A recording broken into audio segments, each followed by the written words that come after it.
ஆற்றில் அழகர் இறங்குறதும் ரொம்ப விசேஷம். தன்னுடைய தங்கச்சி கல்யாணம் அப்படிங்கறத தேடி தெரிஞ்சுட்டு அண்ணன் ஓடோடி வருவாரு. ஆனா கடைசியில அவரால அந்த கல்யாணத்தை பார்க்க முடியாத ஒரு சூழ்நிலை அப்படிங்கறதாயிரும். அந்த விசேஷம் பத்தி சொல்லுங்க.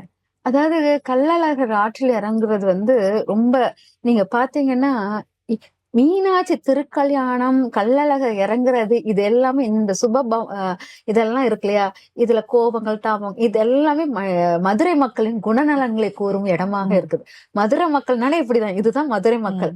நீங்க பாத்தீங்கன்னா பங்காளி சண்டைங்கிறது முக்கிய பங்கு வாங்குறது மதுரை தான்.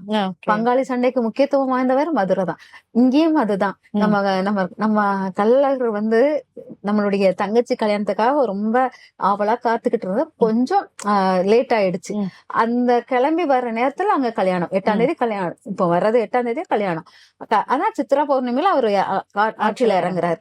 அப்பங்கும்போது அந்த 8ஆம் தேதி கல்யாணத்துல அவர் மறுநாள் தான் கிளம்புறாரு.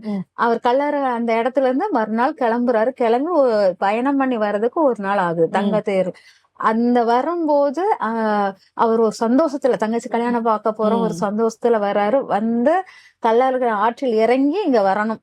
இறங்கும் போது அங்க வீரராகவ பெருமாள் அவருக்கு மாலை பரிமாற்றம் இதெல்லாம் கொட்டு வரவேற்கிறாங்க. வரவேற்கிற அந்த இடத்துல ஒருத்தவங்க சொல்லிட்டாங்க கல்யாணம் ஆயிடுச்சுன்னு. அதோட அவருக்கு கோபங்கள் எல்லாமே அவ்வளவு கோபம் அப்படியே திரும்ப ரிட்டர்ன் போகிறாரு. ரிட்டர்ன் போகும்போது அவர் பார்க்கும் இடங்கள் எல்லாம், அவர் யாரெல்லாம் பாக்குறாரோ அதெல்லாம் சாப விமோச்சனம் பெறுகிறது. ஓகே. இப்போ நீங்க கள்ளழகர் ஆற்றில் இறங்குறத விட அவர் திரும்படி பயணிக்கிறார் இல்லையா, அந்த பயணிக்கும் இதுதான் சாப விமோச்சனம் நாளாக மாறுகிறது.